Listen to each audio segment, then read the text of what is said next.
Being an entrepreneur might appear to be easy, but things didn't just get this way. Welcome to the Broken Entrepreneur Podcast.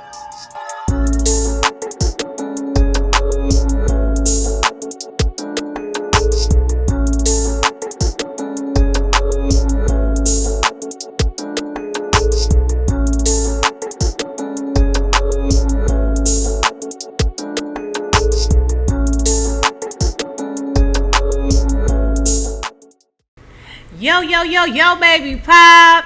Hey, y'all. It is your favorite perky barista, Juanita Michelle, and we're coming to you live from the People's Coffee House in beautiful downtown Dayton. This is the Broken Entrepreneur Podcast, and I am here with my friend and fellow entrepreneur, Amatio.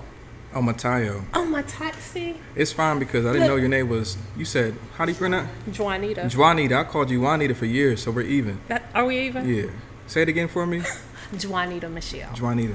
Well, nice to meet you again. Say your name again. Oh, Matayo Obayanju. Nice to meet you again. Nice to meet you again. I met this gentleman years ago in our original coffee house at 46 West 5th Street, still in beautiful downtown Dayton. I have absolutely loved his product. He is the owner of the company Chipmunk Chronicles, but he is known as the Hope Dealer. By some people. Yeah. By some people? Yeah. So, before we get into his story and learning so much about him, I want to remind you guys why we're here, why we created the Broken Entrepreneur Podcast. Well, tell me so I can know. I'm going to tell you. So, last year, I recognized what wasn't working in my entrepreneurial life. I wasn't earning enough revenue. I don't feel like I hadn't created the right systems to make things work in my absence. And with all those things coupled with other personal things going on, I just looked around. I'm like, nothing is working right. So I decided to get on a journey. Okay. An 18-month journey to really rebuild things, create better, stronger systems, and create a business model that would be sustainable and profitable. So that is what we're doing. And this podcast is helping me because I get to talk to entrepreneurs like yourself. Okay. And I get to learn what may have not gone right. And you tell me maybe what helped you get over some of your hurdles. And maybe it will help me as I'm going on this journey. So we're going to help each other. We're going to help each other, yes. I should have brought some chapstick because I'm going to be doing a lot of talking. And you know how your lips dry up when you talk? So I will do my best. Yes. I'll do my best. Yeah, so tell us how you got started because you are one of my favorite pieces that you have is the Dwaynes Lens series. I love that series. But how did that all come about? Yeah, we call those Hillman Essentials now. Yes. Yeah, that's what I call it now, Hillman Essentials. But to make a long story, moderately long, I'm not going to give you the short end of it, but probably 10 years ago, 10 years ago, I got a T-shirt from a company called The New Black. They had a character T-shirt of Vivian Banks and Claire Huxtable. They call it the Aunt Viv and Claire T-shirt. So it was a character tee, and once I seen it, I was like, okay, I think I know what I want to do. I want to do like character tees, paying homage to my favorite TV show, A Different World. Okay. It was a great idea, but I really wasn't able to execute it how I wanted to in the beginning because you may have a vision sometimes, but everybody doesn't connect to your vision. No one really cared about character tees because I didn't know how to present the story and why it was important to me. Okay. So I got a T-shirt 10 years ago, and I decided I wanted to start a brand, so I saved up some money from my taxes as well, hired a designer, bought some T-shirts, all these other things, and launched my first T-shirt, which was Dwayne and Denise. Because when people think about the story of A Different World, they automatically jump to Dwayne and Whitley. Yes. But when I think about that story, it's really, to me, a coming-of-age story for Dwayne because he changes throughout the show. So before he got to Whitley, he had to be prepared, and he liked Denise first. So I called it Chipmunk Meets His Dream Girl, because his nickname was Chipmunk. Right. Hence the name of my brand, Chipmunk Chronicles, because I'm telling my story through his lens. Okay. So yeah, try to do that. Didn't work out too well. And then one of my friends told me to keep it simple, Tayo. Keep it simple. Make a cast t-shirt. I was like, I don't want to do a cast t-shirt. That doesn't interest me. That's boring. Okay. But eventually I made a cast t-shirt and I was able to start generating some income. Okay. So sometimes the idea that you have may not be ready for the public, but something like general like a cast t-shirt may be more palatable. They may be ready for that. Okay. So the cast t-shirt allowed me to generate some money. Then I started getting bored for different world stuff, and I started deviating to stuff that really spoke to my existence, spoke to my heart. So I developed the Hope Dealer t-shirt, a Hope Dealer logo. Now, I can't say that I'm the originator of that because people were saying that term before me. Okay. But when I developed my logo, I wanted to shoot at multiple areas. So I changed it a little bit. So when you look at my logo, you see it says Hope Dealer, but instead of the P, you have a fist instead of the P because I'm speaking directly to us. But it's something that everybody else can connect to as well. Right. So that was my way of tweaking that and still, I guess, getting people to connect to what I was trying to say. Okay. So that's the beginnings of a long process, and I think I'll stop because I can talk about that stuff for a while.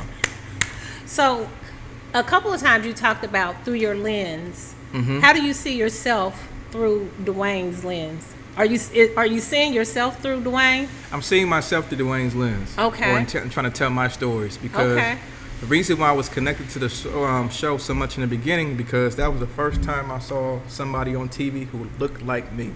It looked like me and reminded remind you. Reminded me of myself or what I could be, or what I could aspire to be. Okay. Because I had shows in the past. I grew up as a Cosby kid, so it was great, but I didn't relate to all the characters. Okay. And we had Family Matters, and we had Different Strokes, all these other shows. But when I seen Dwayne Wayne, I was like, oh, he wears glasses like me. Yeah. He's trying to figure things out like me. Okay. He likes sneakers. He likes girls. He likes all these things. Dwayne Wayne's character at first was a cool geek before it was cool to be a cool geek, if that makes sense. Yes, he was a cool geek. That's me. Yes. I identify with that. I'm thankful for Dwayne Wade. I am as well. Oh my goodness, you put you shed a little light because it's like, he did make it cool to be a nerd. He made it cool. Yeah, because I wear nerd like a badge on your sleeve. Oh, absolutely. Today, but when I was growing up, I didn't acknowledge the fact that I was a nerd. I was a nerd because I was a cool nerd. Always very cool. But unequivocally a nerd. Absolutely a nerd. So did you get a perfect score on your math ACT as well? Because I know Dwayne Wayne got one. Not you? No, not me. Okay. Not me. I wasn't even prepared for the ACT. That's a whole different story. Okay. Yeah. When I was in high school, late 80s, there was no ACT prep. Like what exists today and how they build students up to be prepared, there was no preparation for that. So we went into the ACT test, we just went. There was no, and I'm not going to say everyone was that way, but I know from my personal experience, there was no prep. Like not even the big fat book that exists, there was no prep. I just knew that I wanted to go to college, and I needed to take that test. So I did that and didn't score very well at all. But I was sitting there like, this test is different. I mean, I just kind of got through it. But I didn't expect to do so great because it was a different type of test. And now as an educator, I understand like when students are faced with something so different from how they've been conditioned to learn. Yes, ma'am. And it was totally unlike what I was conditioned to do. So, because education is really just conditioning. It is. It's conditioning. Yeah. And now we have all these resources that some young people may not be aware of or they don't take advantage of. Like programs like Upper Bound. They have free ACT prep courses. Okay. I know that for a fact because I worked there for some years. Okay. Yeah. Okay. And so are those for what the Upward Bound program offers? Is that only for Upward Bound students, or is that for like open for anyone who will want to be able to take advantage of those resources? Well, you know how things work. First, you open it like you introduce it to your family at the house at first. Yes, but if your family doesn't show up, then it means anybody can come in and take advantage of it. Okay. That's good information to know. I can get you more later. I would appreciate that because I just feel like today our youth, it's like, no, you guys have these devices that y'all carry around all day with all the information that you could ever want. And you guys use it for the poorest things. Because these devices are conditioning them as well, just like they're conditioning us. Yeah. Because I can't leave home without it. I don't even know why it's on the table. It is. Why is it on the table? Because we're addicted to them. We are, and we don't go too far without them. Yeah, cell phones are like the new cigarettes, but... Oh, gosh. Yeah. Okay, this is really the mark of the beast, but I'm not going to talk about that. Anyway, getting back to our story. That's 3 hours. Of conversation. Yeah, okay. But it is truly, because they don't have to put a chip inside when they... Got a chip in the phone. Yeah, they don't need it. You carry it. Sorry, guys. Off track. Anyway. Question number 2. Okay. Giving it to you. Okay.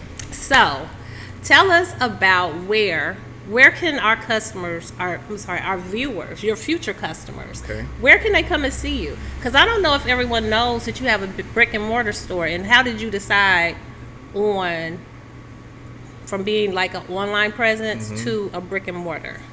I always wanted to open up a sneak. Dreams transform, things like change. Absolutely. So like 18, 20 years ago, I wanted to open up a sneaker store. Okay. And that didn't happen. Okay. I had the courage to ask my father for to sign on a student loan, but a business loan was crazy.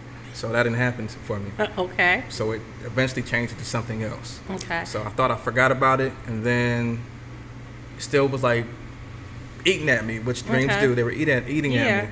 And I launched the online business, and it was doing pretty well. And my photographer, Donnie Q, I'm always going to give him props. He had a studio in Miamisburg, Ohio, which isn't too far from my house. Okay. So I used to go to the studio to get my product shots. And his lease was ending, and I had another opportunity. I had an opportunity to be in another space, but that fell through. Okay. And he was like, bro, my lease is up in December. And I was like, oh, where you going next? Congratulations. And he was said no. He was like, bro, my lease is up in December. Yes. You've been and this is when my business is really picking up. Like, you've been in here like 10 times this month. Okay. I think you have enough. You're generating enough revenue to have a physical store again. And all of a sudden, like, the scales are off my eyes again. I remembered what I forgot. Okay. So I was like, oh, I want a store again. I can do this. Okay. It's not too big of a space. It's an actual brick and mortar shop. Like, the walls are brick. Yeah. So it feels like really, I feel really legit in that space. It's almost something that I dreamed about. Okay. And I just jumped on the opportunity. Well, I didn't jump on it first. I talked to my consultant, my wife. Good job. Then talked to my brothers. Okay. And Rashida was like, you can pay for it, right? How much money did you make last month? I was like, I made this amount. She's like, that's triple the amount of the rent. So I think you should pursue it. Okay. So I decided to move in that space. Okay. And I've been in Miamisburg 2 years now. And that was my soft opening was in January, and I had my official grand opening Juneteenth. I think it was 2021, because I wanted to do something super black in a white space. Okay. So yeah. That's the journey to get to the brick and mortar shop. No, did you build a business plan in your journey to open? No, I did not. Okay. I probably shouldn't have. I probably should have. Okay. Because I was really strategic about like building the brand initially. Okay. Like, okay, this is what we're gonna do. This is the amount of money I need to have in. This is how we pivot. I did all that for the online store, but for the brick and mortar shop, I was like, let me just go for it. Okay. And that's when problems came later on. Really? By being too ambitious and not having a plan. Tell me about that. You think you calculate the cost, but you really don't calculate the cost. So running an online store, see if you're on something simple like Big Cartel, you may have a monthly fee. It can be up to like $15. Okay. That's manageable. Yes. And you can knock out a couple of T-shirts, take care of that fee, you're good to go. Or you can not eat lunch for a day and take care of that fee. And you're fine. Yes. And the traffic from online sales is different than the traffic inside the shop. Right. But online I was cool, but I knew I had enough for rent, but I didn't calculate insurance. I didn't calculate storage for my overflow. I didn't calculate utilities. Right. And I didn't even calculate trying to pay myself there. Yeah, because you deserve. Yeah, you deserve to pay yourself, absolutely, right? Absolutely. But I didn't factor all those things. I winged it, and I shouldn't have, based on the success I was having that year. Because that was during the time when the pandemic, where it was really cool to support black businesses, where people were striving. They were going out their way. They were striving to spend their money black. Yep. And a lot of it. And the other piece of that is during that pandemic time, you had so many people getting large amounts of money at one time, and the money was flowing. And they were in the house. They didn't have anything else to do. Yeah. It's like having a crush on the cute girl in high school, or cute girl, cute guy. They're across the way, and they never pay attention to you. And all of a sudden, they coming out the way to come pay attention to you. That's how I felt during the pandemic. Like, all these people are finding me somehow. Oh, wow. And they found me, and I just thought that that's how it was going to be. It was going to be that easy. Wow. And it's not that easy. Wow. Yeah. So I know during the pandemic, we had a lot of success in coffee subscriptions. So all of a sudden, where I had maybe like 3 people subscribing to our coffee, I was going to the mailbox, the post office, with crates of packages of coffee, and I was shipping it to Arizona. I had someone I was shipping to in Texas and throughout the state. It was like, okay. Feels good, don't it? Okay. About sometime early last year, somebody texted me like, oh, I'm gonna have to slow down my coffee. I got a lot of coffee. But this is also a time where now we're not in the house. You're not making that coffee for yourself on a daily basis, so you don't need me to send you 2.5 pounds of coffee every month because you're not using it. And she's like, I need you to stop. It's like, enough of this coffee. Because I remember I can't remember the name of the coffee subscription, and before I knew it, my whole cabinet was full of coffee. And I was like, I bet I know how you feel. Because you've done it yourself. Because I did it myself. But I was really hoping that those subscriptions were going to carry on, because it was another stream. Now I had people back in the coffee house, and then I had people subscribing, and that was a set amount of money each month. It was set up just to go, and it was cute, really, really cute, until it wasn't. Yeah. And then on top of that, the cost of coffee went up. So for me, as a person who deals in food, we had the effects of the pandemic, and then the effect of the high food cost is killing it. It's killing it. A box or a carton of chips, which were like $12 before the pandemic, is $20 now. And so people are like, why are these chips $2? It's like, well, I'm still not making a whole bunch off of those chips that are $2 because the prices increased so much. Now, people who made garments were affected as well. Oh, my goodness. Because my costs went up too. I went from, let's say for example, my sweatshirt cost was $25. Maybe midway during the pandemic, all of a sudden 25 turns to 56. Ooh. And you get used to paying, like, okay, you set your minimums, you know what you're going to pay, but that's a significant jump. That is a significant jump as you're jumping from an online presence to a brick and mortar physical presence store with more spending on a monthly basis, because the first of the month comes every month. Yep. And it only takes about 30 days to get to it. So, and I know for myself, I add on payroll to my list. And that has been something that it's like, it's like I can't sleep, because if we're not having people come in, it's like this is how we make money. Yeah. So like, what do you do? So what have you had any plunging months where you didn't make enough to cover anything or everything? Yeah, 2022 wasn't pretty at all. It was a little ugly. Yeah, it was. Yeah, it was. I won't say nasty. Yeah, it was nasty. It was nasty for us too. Yeah, I didn't like 2022 too much. We made. Oh my goodness, 2022 was our worst year of business. 2022 was the worst year.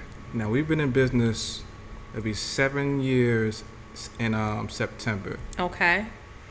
First year was my worst year of business because no one understood what we were trying to do. Okay. Second year was all right, but I would say 2022 is probably a close second. Wow. Yeah. Wow.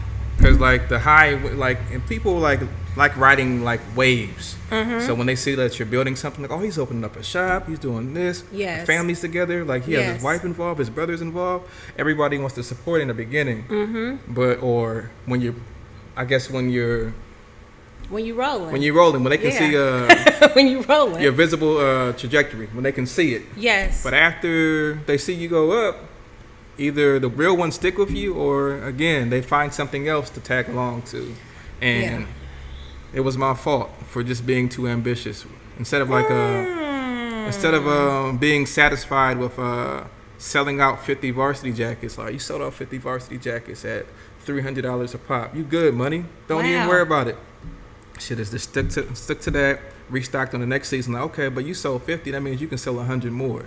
Just not being realistic with your goals, and then you're sitting on 80 varsity jackets that you don't need to have, but you paid for them. So what are you going to do with them? Oh wow! Just making poor decisions like that, and not consulting the people that you consulted with in the beginning. Like, I consulted with my wife to open up the store, but I was like, okay, things are moving. I don't need to tell you about everything, but still, not having those conversations with her or my brothers and my sister Tia, who are like basically like my board of directors. They help keep me together. But and then the other piece, so this is coming from my retail background. Okay. Because I grew up in as a retail merchandiser, as a store manager for Express and the limited brands. Oh, that makes sense. It makes sense. Yeah, like your everything I look like makes sense. Yeah, that makes so much sense now. Oh my goodness. It'd be plain and classy. Because either I was thinking literally like either limited brands or Gap. Yes. Yes, because my sister Rylinda. Okay. She worked for Gap for many years, and now she has she just has a look to her. Well, the other thing is you got to buy so much of the clothes. You have clothes for decades and decades after. I still got some really cool suits from Express that I still rock and get hella compliments. Are you on brand for real? I am on brand. For the rest of your life? Probably. I can't even help it. But it's also because I remember when Express stores opened. I remember when we got our first one at the Salem Mall. Mm-hmm. And I was like, oh my God, I thought I found my home. But then I grew up with the brand because they started really popcorny, teeny, boppy-ish, and then they developed into this sexy brand. So we grew up together. It makes sense. Me and Express. It makes sense. You know. It makes sense now. So, one of the things that I would say for you is that when you had that big run and just always like keeping it exclusive, you know, but also thinking about what next year is going to look like. You know, always looking like what colors I'm working with, what, you know, are we going to do a V-neck? Are we going to do this, that, and the other? I worked in a corporate office. You would have never realized that there were so many ways to pick a t-shirt. Hundreds of ways to pick a t-shirt. So it just makes me say, no, we could do this, because they're like, that's a totally different t-shirt, and then everybody's in love, and I'm thinking it's the same t-shirt, but it's the same but t-shirt. It isn't. And what you're talking about is called forecasting, right? Yeah. Yes. Yeah. Yes. So just having that out, one of the really wonderful things that I learned that I did when I was building the coffee house was to have that spec board where I cut out things and I kind of this is what I want this space to look like. And they used to do that when they were deciding what they wanted the next season of clothes to look like. And they would tape things like, it would be like scenes at a beach and this and that, because we were going to gear our clothes towards where we're going to be, like where you're going to be with a cruisy kind of thing. And then, you know, you're naturally buying these things for vacation. Yep. So I just, that whole experience that retail experience, because I felt like I went from one end to the retail spectrum to the other, because I did get that buying experience. It's like, it just makes me like understand things. So, you know, just like right now in the coffee house, spring's popping. So it's like, we need some lavender tea and some mango tea and some ginger lemonade, some things like that, because people are going to be walking around. It's a little warm. We need a refreshing drink. So stop by Third Per Coffee House and Wine Bar to get that ginger tea, that mango tea, that mint tea. Well, mint is more holiday-ish, but you definitely want to come by and try the mango tea. That didn't have to be mint. It could have been mango. It could have been, but I just, see me, I'm always trying to tell the truth. Yeah. That's TV magic, y'all. So, you have shared so many things that have been challenging. What is one thing that you might do other than building a business plan? What would you do differently in your journey? My journey now, or my journey in the beginning? Just however you want to put it. Probably for my journey, in the beginning, I would have started earlier. Okay. Because fear can choke you up. Ooh. Yeah, fear makes you forget your strengths.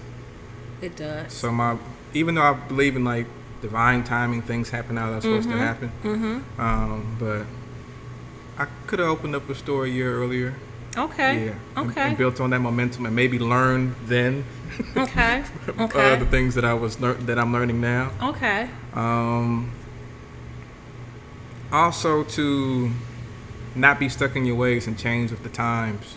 Yes. Because with being a clothing business, for a time, it was easy to promote yourself on Instagram. You could post a picture, get 500 likes. Maybe that'll equate to maybe 25 sales. Wow. That's easy, especially if people like I had an emotional connection with what you're trying to do. Okay. It's not like that anymore. I was still trying to post pictures, and nobody cares about pictures anymore. I know. They like the videos. It's video content, but making that pivot, making that hard pivot, even though it's comfortable with you for doing the same thing, it's not working anymore. Right. So you have to adapt. And you have to tap into experts in the field as well. Okay. I also probably got a mentor earlier as well. Mentors are very important. Yes. Who are you using as a mentor now? I would say I have two. Okay. One is Donnie, who's my photographer. Okay. And the other was Matt Michael. He has a sneaker store in Cincinnati called Corporate. Okay. Yeah, I go to him when I have questions about things. There's even a couple in Detroit. Forgot the names, but they have a distinct brand right now. Okay. I tap into them, but sometimes Yolanda Adams, and I forgot the husband's name. So I talk to them as well. Okay. When I need some guidance or to help, even look at like a infrastructure that's been put in place for years. Okay. Okay. So those are the people I tap into. Alrighty. Well, tell us, what do we have to look forward to? What do you have coming out next? Well, a few things. You know, everybody's, when they say what's happening, like, oh, this is on the way at this date. I'm just trying to, with the Hillman Essentials, of course, I don't want to ever feel like I'm just throwing logos on anything. Okay. Yeah, just for the sake of throwing logos on something. With what you'll see with the actual collection, these are functional, practical items that a college student or a professional will wear. Okay. Like you might not have got a varsity jacket in high school, but you may be able to afford one now. That's why I have a varsity jacket. Okay. I got bucket hats. I'm developing them right now because people travel. Yes.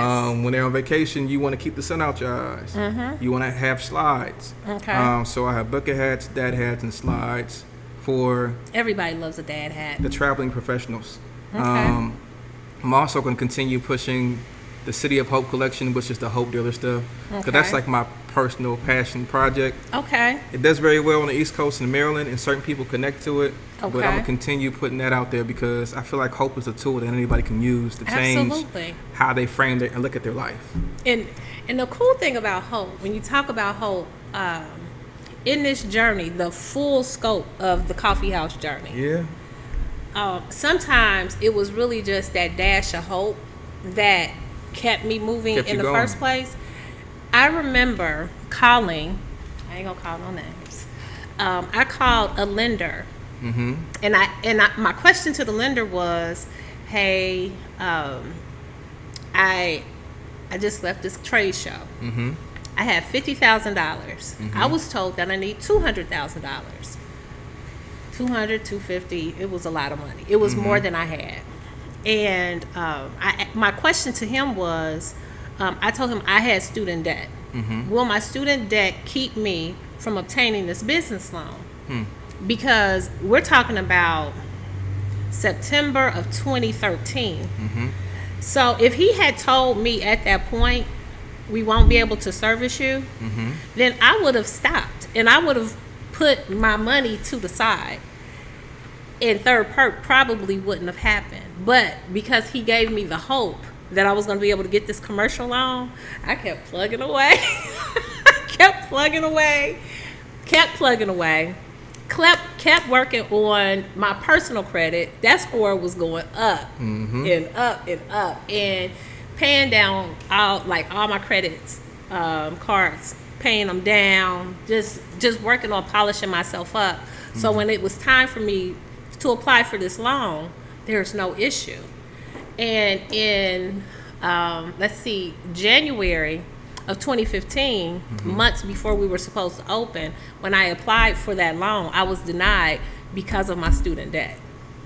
And that's what you asked them initially. And that was the first question I asked for, because I had a lot of student debt. But I am this close from having a doctorate. So it's not like I have bad student debt. I got a bachelor's, 2 masters, and all but dissertation. You got the good. I got the good. I got the good student debt. Right. So when I learned that, I was $60,000 into my personal monies. Hold on, sorry for being in your personal space. You said 2 masters and your dissertation away from a doctorate? Yeah. Yes. That's not light. It's not light. It's not light. It's not light. Okay, we can get back to what you were saying. It's not light. That's okay. But when I found that out, being $60,000 in, I could have stopped and cut my losses at $60,000, or I could try to make it work. But if he hadn't gave me that hope that this plan that I was building was going to be financed, then I wouldn't have gotten that far either. That's a good time, yeah. You know, so sometimes even when they don't work out, it gives you enough for you to keep on moving. Yeah. So I'm thankful for even that experience. I'm thankful for, because I have been blessed in this space. Even though 5th Street, hands down, is my favorite. It's just my favorite. I love that space because it took a lot to get there. But I have earned so much being the owner of Third Perk. Yeah. It's been awesome. Because we wouldn't have met. No. Like, there are so many relationships that I have right now that I wouldn't have had if I hadn't had this space. And I'm thankful for all of it. So I'm happy that he gave me that information so that we can have this space now. Yeah, shout out to him. Shout out to you. Yeah, I didn't think the peace signs weren't supposed to be peace signs, but she's a lady, right? I thought they were other. No, you wouldn't do that. I wouldn't do that because that isn't on brand. But the peace signs felt like other fingers. Yes, yeah. Yes. And that's why when I'm talking to young entrepreneurs myself, I try to be really clear about what is probably going to be available to you. And things are a little bit different today, but we still have to go into it understanding that if we don't have all of our monies, that you may not get any other monies. Yeah. Yeah. So, anyway, it was awesome having you here. Thanks. Learning more about you and your story. I am so just delighted that you made time for this. It's important. I don't think I said too much. You said a lot. Maybe they'll ask more questions later. Who knows? But yeah, I think. Yeah. And guys, we are wrapping up our first season. This is our first season. We're wrapping it up. I am so thankful for all of those who have been involved. Peanut Johnson, Joe Cooley Love Your Stewart. I got a whole crew that has been dedicated to making this podcast happen. And we are really hoping that the information that you learn from the Broken Entrepreneur podcast is helpful for you in your entrepreneurial journey. So, this is Juanita Michelle, your favorite perky barista, always giving you that good stuff to vibe on and reminding you to keep on brewing up that good stuff. I think Bye, y'all. Yeah, she said everything. Be kind to yourself. All that stuff. All of that.